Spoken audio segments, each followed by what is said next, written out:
യജ്ഞാചാര്യം പറയുന്നു എന്തോ കാര്യം ഒരു കഥയില്ല. ചുമ്മാ ഇങ്ങനെ പൂജ എപ്പോഴും നടക്കുക, അത്രേ ഉള്ളൂ. മറ്റുള്ളവരുടെ കുറ്റവും കുറവും കണ്ടുപിടിക്കുക, മറ്റുള്ളവരെ കൊണ്ട് കള്ളക്കടകൾ ഉണ്ടാക്കുക, എന്തോ ഗുണം വരാൻ ഒരു ഗുണവും വരത്തില്ല.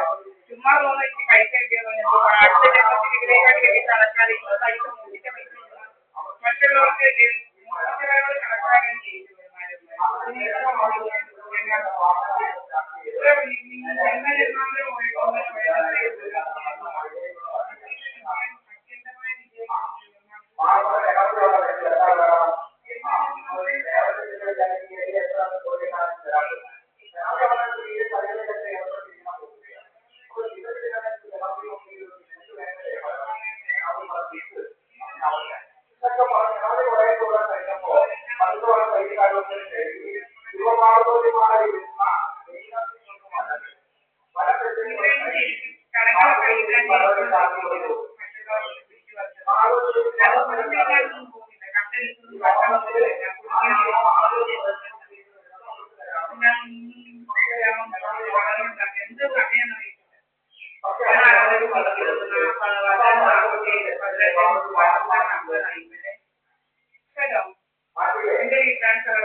അനാഥരായി കിടക്കുകയും ഇതൊക്കെ വീട്ടിൽ അനാഥരായി താമസിക്കേണ്ടി വരും.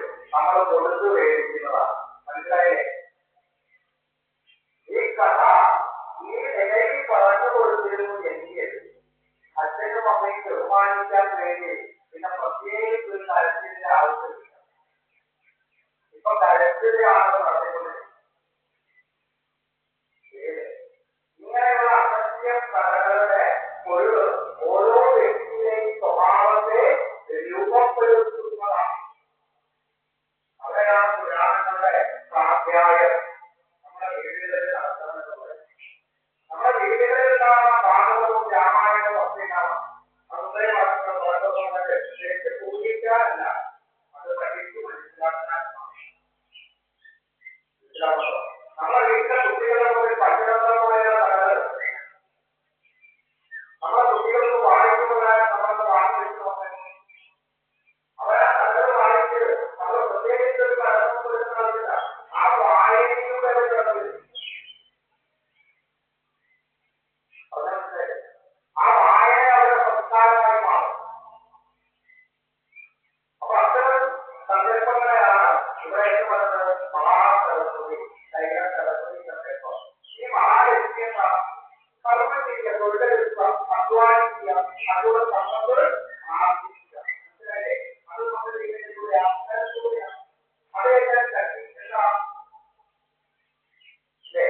കുട്ടി വളർത്തുന്ന ഭക്ഷണം കഴിക്കുന്ന സമയത്തിലൂടെ അവസരത്തിലൂടെയാണ് ആവശ്യമായ ശക്തി ആർജിക്കുക. അപ്പൊ ഈ മൂന്ന് നമ്മുടെ ജീവിതത്തിൽ വേണ്ടത് അറിവ് വേണം, സമ്പത്ത് വേണം, ശക്തി വേണം. അപ്പൊ നമ്മുടെ ജീവിതത്തിൽ മഹാലക്ഷ്മി മഹാസരസ്വതി നമ്മളിൽ വന്നു ചേരണം. അപ്പോഴാണ് നമ്മൾ സജ്ജനമായി മാറുന്നത്. ആ നിലയിലേക്ക് നമ്മൾ ഉപയോഗിച്ച് ബീജമന്ത്രങ്ങളുടെ തത്വം എന്ന് പറയുന്നത്.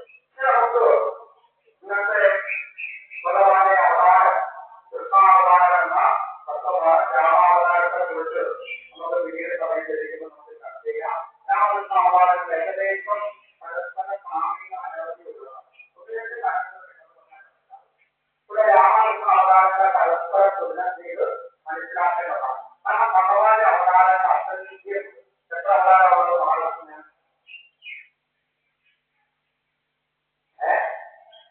10 ഉത്തരം ഒരു സങ്കല്പത്തിൽ ചെയ്യുകയാണ്, മറ്റൊരു അർത്ഥത്തിലേക്ക് പോകണം. ഭാഗവതത്തെ 24 അവതാരം പറഞ്ഞു. മനസ്സിലായി? ഈ 10 അവതാരം നമ്മൾ 8 അവതാരം സങ്കല്പത്തിലെടുത്ത് ചിത്രീകരിക്കുന്നത് നമ്മുടെ മനസ്സിൽ ഉറച്ചു പോകണം. അപ്പൊ യഥാർത്ഥത്തിൽ 24 അവതാരത്തെ കുറിച്ച് പറഞ്ഞതിൽ വ്യാസം പറയുന്നത് അസംഖ്യമാണ്, അവർണ്ണനീയമാണ്. പറഞ്ഞാൽ ഇപ്പൊ 24 അതിലെല്ലാ അവതാരങ്ങളും ഒരുപോലെയാണ്.